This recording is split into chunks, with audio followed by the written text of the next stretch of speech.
तो hello guys, आई back. तो आज हम बात किए डेविल इज पार्ट टाइमर के सीजन 2 के एपिसोड 4 के। तो लेट्स बिगिन।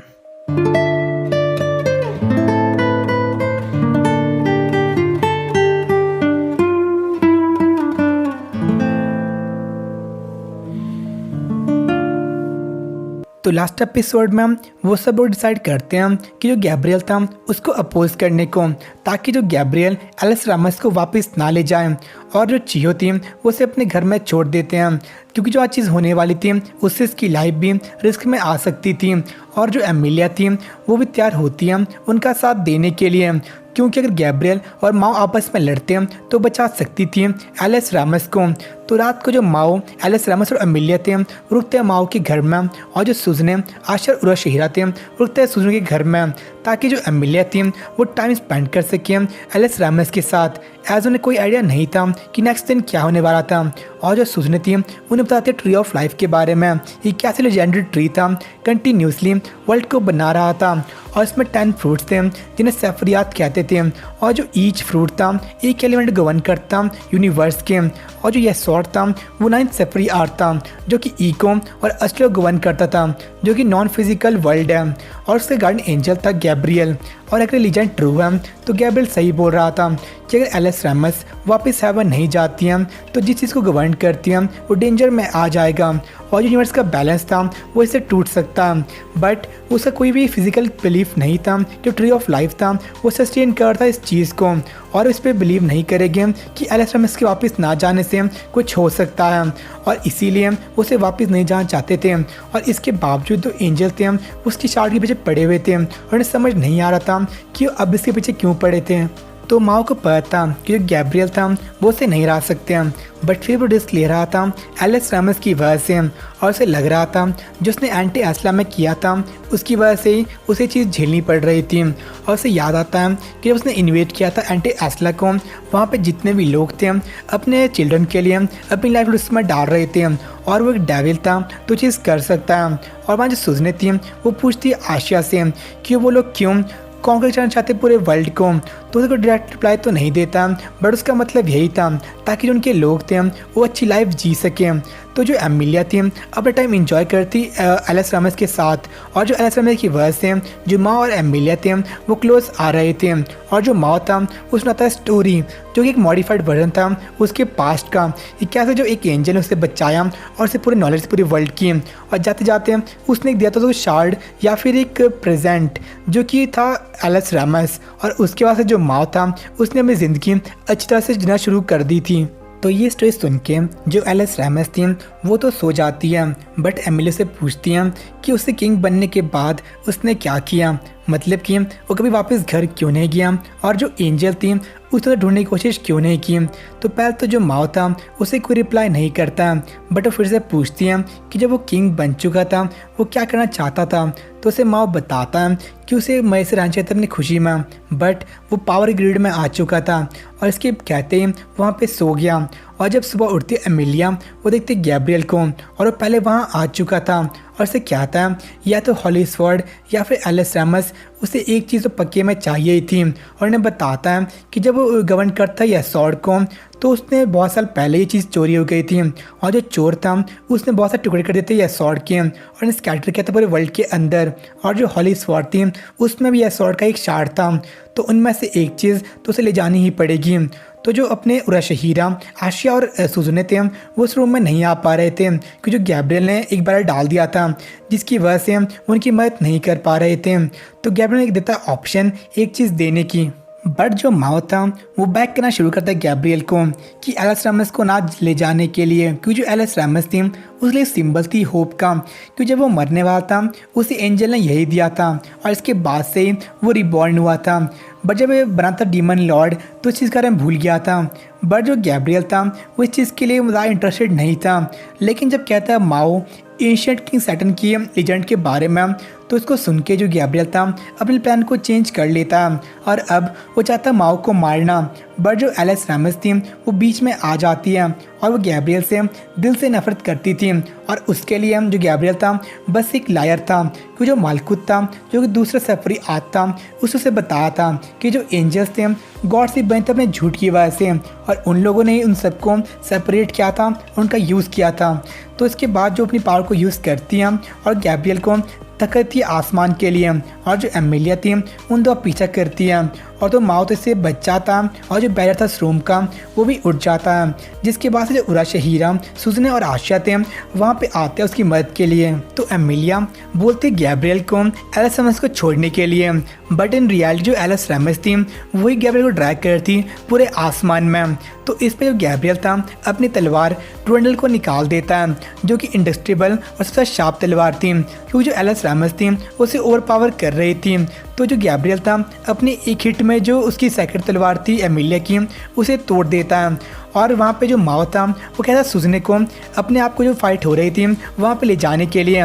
एज जो माओ था उसे अपनी कोई भी पावर नहीं थी ट्रांसफॉर्म होने के लिए और लेकिन तभी जो अपने गैब्रियल की रेजिमेंट थी वहाँ पे आ जाती है उसे रोकने के लिए। बट जब देखते उराशहीरा को वो थोड़े डर जाते हैं और उन्हें वो ऑर्डर करता है हटने के लिए और उसकी बात मानने के अलावा उनके पास कोई तरीका नहीं था क्योंकि अपने फॉलिंग से पहले जो लूसीफर था वो एक टॉप एंजल था तो उसकी बात उन्हें माननी पड़ती है। और ये पहली बार था कि जब लूसीफर उनके लिए यूज़फुल हुआ था और वहाँ पे जो गैब्रियल था अब वो सीरियस हो चुका था और एमिलिया एलिस रैमस का कोई तरीका नहीं था उसे रोकने के लिए। तो उसे कहती है एलिस रैमस कि क्या प्यार करती है मतलब माओ से, तो वहाँ की सिचुएशन के अकॉर्डिंग वो चीज़ माननी पड़ती है और कहती हैं जब तक उसकी लाइफ में डेथ नहीं आएगी तब तो एक साथ रहेगी। और एलिस रैमस इसलिए ऐसा कह रही थी क्योंकि जो उसको कुछ करने वाली थी जो छोटे पास चल जाएगा। तभी जो सुजने थी वहाँ लाती है माओ को और उसे थ्रो करती है गैब्रियल के ऊपर और गैब्रियल जो अपना माओ था कहता है अमेलिया को उन दो इस मारने के लिए क्योंकि उनके पास यही मौका था गैब्रियल को मारने का। बट जो एमिलिया थी वो ही नहीं करना चाहती एलिस रैमस के सामने और जो गैब्रियल था वो पटकता है माओ को ज़मीन पे तो कोई भी ताकत नहीं थी उड़ने की तो वहाँ पे मरने वाला था। बट जो एलिस रैमस थी वो उसे बचा लेती है और उसे कहती है कि हमेशा वो एमिलिया और साथ रहेगी और ये कहते ही वो वहाँ से चली जाती है। तो वहाँ से चली गई थी। तो जो गैब्रियल था वो चाहता माओ को मारना बट तभी जो एमिलिया थी वहाँ पे अपने फुल गियर में आ जाती है और जो गैब्रियल था उसने प्रेडिक्ट नहीं किया था कि जो एमिलिया है उसे इतनी सारी चीज़ें थी चर्च ने जो काफ़ी अनएक्सपेक्टेड थी चर्च से। तो जो माओ और एमिलिया थे वो बहुत शुरू करते अपनी लड़ाई जो कि बहुत फ्यूरियस लड़ाई थी। तो बहुत से ब्लोज के बाद जो एमिलिया थी वो गैब्रियल की तलवार को तोड़ देती है और इसके साथ जो गैब्रियल था वो भी इंजर्ड हो जाता है इस चीज़ में। और जो गैब्रियल था अभी के लिए यहाँ पे हार मान लेता है बट तो नहीं रुकेगा जब जितने भी शॉट थे या शॉट के उन्हें इकट्ठा ना कर लिए। तो उसे एमिलिया पूछती है वो इतना डेस्परेट क्यों था उनके शॉट के लिए क्योंकि बहुत सारे सालों के बाद उन्हें अभी क्यों इस चीज़ की याद आई थी। तो उसे गैब्रियल कहता है कि उसको इस चीज़ पर रिफ्लेक्ट करना चाहिए कि वो किस तरह की बीइंग है और जो फाइट हो रही थी उसका मतलब क्या था और इवेंचुअली जो एमिलिया थी वो चीज़ वो समझ जाएगी। और इसका जो गैब्रियल था उसे कुछ बोलता है जो हमें नहीं सुनाया जाता है और इसके बाद वहाँ चलाता है अपने हेवन के लिए। तो जो एमिलिया थी वो फाइट जीत गई थी बट जो एलिस रैमस थी अब वो जा चुकी थी। तो सर चियो जो एमिलिया थे वो आपस में मिलते हैं और चियो को लग गया था आइडिया कि जो एलिस रैमस थी और उनके बीच में नहीं थी और जो एमिलिया थी अपने आप को ब्लेम कर रही थी कि वो इतनी स्ट्रांग नहीं थी कि गैब्रियल थी उसे अपने आप पे हरा पाए। लेकिन जो चियो थी थोड़ा करती है कंसोल बट तभी देखती है वो एलिस रैमस को जिससे वो बहुत खुश हो जाती है और साथ में वो सोच रही थी कि जो माँ और बाकी सब लोग थे वो ऐसा क्यों कह रहे थे कि जो एलिस रैमस थी वो जा चुकी थी। तो उसे मेरे साथ ये बात बताती है कि जब उसकी तलवार टूट गई थी तो एलिस रैमस उसी तरह से ज्वाइन हो गई थी और वो पार्ट बन गई थी उसकी आर्मर उसकी स्वॉर्ड का और कहीं भी उसे समन कर सकती है। और उसने अभी तक जो एलिस रैमस थी उसे माओ और बाकी सबसे नहीं मिला था क्योंकि चाहते जो माओ था उसे पता चले कि किसी खोने का दर्द कैसा होता है। क्योंकि जब माओ था एक डीमन किंग उसने इस चीज़ की परवाह कभी नहीं की थी और जो उसका प्लान था वो काम कर रहा था। एज माओ बहुत ज़्यादा डिप्रेस्ड हो चुका था और उसका काम में कोई मन नहीं लग रहा था। बट अब जो एमिलिया थी उसे बहुत बड़ी प्रॉब्लम आ चुकी थी क्योंकि अगर अब ट्राई करेगी मारना माओ को तो वो फोर्स कर रही होगी एलिस रैमस को अपने पापा को मारने की। वो समझ नहीं आ रहा था उसे क्या करना चाहिए। और जो माओ था अभी बहुत डिप्रेस था एलिस रैमस की जाने की वजह से। तभी जो चियो और एमिलिया थे वहाँ पे आते हैं और वो समन करती है एलिस रामस को, और उसको देख के जो माओ था बहुत ज़्यादा खुश हो आता है और रोना शुरू कर देता है। और ये तब था जब माँ को समझ आता है कि जो ह्यूमंस थे वो ज़्यादा खुश होने पे क्यों रोते हैं, और इसलिए आता अपने घर के अंदर। और फाइनली हम सुनते हैं कि जो गैब्रियल ने क्या कहा था एमिलिया से, तो उसने कहा था कि वो होप करता है जो एमिलिया थे वो प्रायोरिटाइज करेगी वर्ल्ड की सेफ्टी को, एज वो नहीं चाहते कि डीमन किंग सैटर्न की कैलेमिटी थी वो फिर से आए। और अभी भी हमें समझ नहीं आ रहा था उसे क्या करना चाहिए। तो जो एपिसोड था वहीं पे एंड हो जाता है। तो एंड क्रेडिट्स के बाद एपिसोड के एंड में हम देखते हैं गैब्रियल को आर्कएंजल साइल के साथ, और उसे बता रहा था कि जो एलिस रामस थी वो जुड़ गई थी एमिलिया की स्वॉर्ड के साथ, तो उसका वहाँ पे आना बिल्कुल वेस्ट हो गया था। और सिर्फ समझ नहीं आ रही थी कि जो और पार्ट्स थे या स्वॉर्ड के उसे कैसे मिलेगी। तो जो सारिया था सजेशन देता है कि जिसने इसको चुराया था या स्वॉर्ड को उसको लोकेशन पता होगी, और वो थी लाइला। और फाइनली रिवील करते हैं हमें कि लाइला है वो मदर है एमिलिया की, और जो एपिसोड था वो यहीं पे एंड हो जाता है। तो जो ये एंडिंग थी और पूरा एपिसोड अपने साथ बहुत सारे सवाल छोड़ती है। पहला कि ये जो लाइला एक एंजल है और उसकी मदर है एमिलिया की जो कि हीरो है, फिर भी क्यों मदद कर रही थी एक डीमन लॉर्ड की, और खुद एंजल होते हुए भी वो क्यों अगेंस्ट थी और एंजल्स के, और उसने क्यों जो ये एस्योर्ड का पार्टिकल था इसे वहाँ से चुरा लिया था, और जो एंजल्स थे वो इतने सेंचुरीज के बाद उन्हें अब एस्योर्ड की याद कैसे आई थी, और जो ट्री ऑफ लाइफ था वो क्या सही में वर्ल्ड को चला रहा था। तो ऐसे बहुत सारे सवाल थे उन एंजल्स और हेवन के बारे में। और जो अपनी एलिस रामस थी अब जुड़ गई थी एमिलिया के साथ, तो फ्यूचर में क्या होगा। तो इन सालों के साथ जो एपिसोड था ये पैक था, तो देखते कितनों के सवाल के जवाब हमें सीजन में मिलते हैं। और जो इसकी एंडिंग थी काफ़ी एरोनिकल थी।